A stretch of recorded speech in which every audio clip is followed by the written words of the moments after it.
Hey guys, it's Evan with Evan K Exotic. It's mid-March 2025 and today's video is one of the most basic subjects that we can talk about, and that's my favorite types of water bowls. But the first thing I'm going to ask you to do is do me a big favor. Can you please like, comment, and subscribe to this video, because I am like 10 subscribers away from 1,000 subscriptions, and that's going to push me over the edge to monetize this so I can get a microphone so I sound better.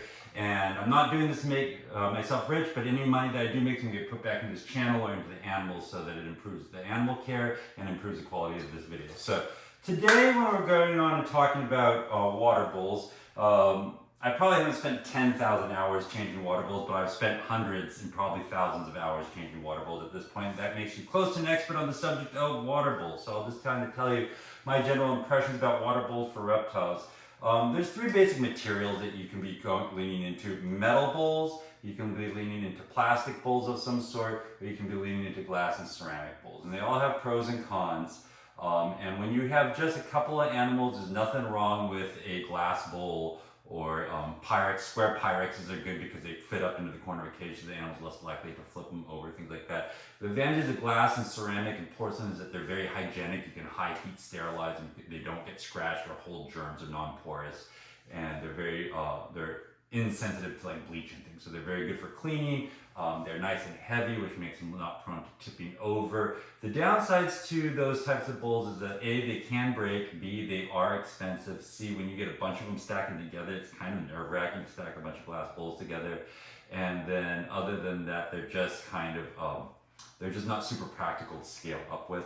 So I think most people that have a number of animals are either going towards plastic or to metals. And I don't have any problem with plastics. The point I will make about plastic is that there's a large variety of types of plastics.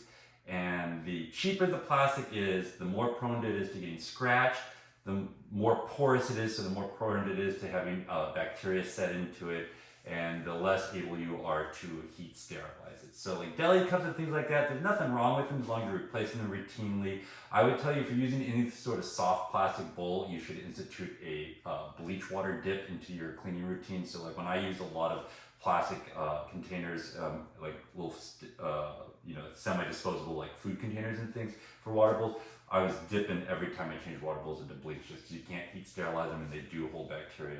There's a different class of metal plastic bowls that are a little higher quality. I call it like, I think it's called melamine. I think that's the material, and they're a little better in that they're harder, so they're less likely to get scratched, less likely to hold bacteria and things. And they also can take the heat cycle a little better in a sanitizing dishwasher. So I do like plastic bowls that they're fine. Plastic bowls are fine. There's nothing wrong with them as long as you keep up on the hygiene to them. The only plastic bowls I still have are these like little melamine ones, because I have about a dozen of them that are just the right size and nice stable shape. So going on, I prefer metal bowls. Stainless steel bowls or galvanized bowls. I prefer them. They can take the heat, they can take a scrubbing, they're durable. You can clean them with things other than bleach. You can put a heavy-duty sanitizer on them. You're not going to have any problem with that. So I've really settled on metal bowls, and a couple of tips I will tell you about efficiency with bowls. One, get some sort of stacking bowl. Plastic bowl stack, all stack, because when you get a number of animals, that's going to start to get out of control.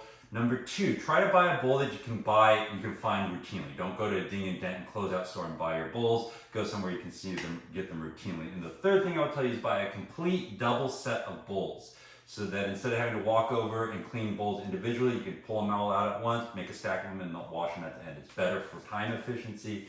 It's better for biosecurity. It's a cleaner process. So what you're seeing here is actually less than half the bowls that I own. I just got done putting these through the dishwasher cycle, but I'll just tell you what I use for bowls. These three bowls here, these are kind of the backbones. This is my standard size bowl. I think it's a 32 ounce, but these are just basically different size bowls. These are all from the Dollar Tree. It's a dollar store. Everything's $1.25, so these bowls are $1.25. So if you think about it, they hold up. You know, occasionally I'll get a rust spot and I'll throw it away, but I mean, most of these are 7, 8, 9 years old now, and they're still fun. So backbone of what I do are Dollar Tree metal pet bowls. They have these routinely or online. They're $1.25, so if you think about it, every snake you have here, $2.50, you got a complete double set of great bowls that are durable. In the bigger cages, I've just gone to these two types of bowls. These are Bergan bowls, B-E-R-G-A-N bowls. You can buy these at Walmart. They're galvanized bowls, and what I like about them is they're big, so they put off a lot of humidity. They hold quite a bit of water, and the way they're shaped is very stable. They're not likely to tip.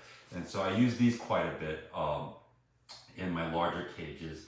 And they're like less than $5. And the other interesting thing about galvanized bowls, they kind of work like putting a piece of copper in a stainless steel bowl, in that you're using ionic sanitization to prevent biofilm in things in the water. So another way to say that is, if I put a stainless steel bowl and a galvanized bowl of water in the same cage next to each other and left them for the same time, the galvanized bowl is going to be less scummy than this one will be, just because of that. I don't know why, but it's a fact. I've noticed it, and I've talked to other people about it. In galvanized bowls, keep your water cleaner for whatever reason.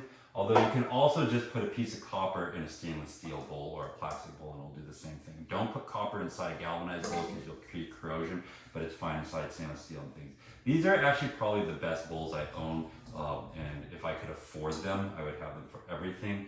But these are a brand called Durapet, D-U-R-A-P-E-T.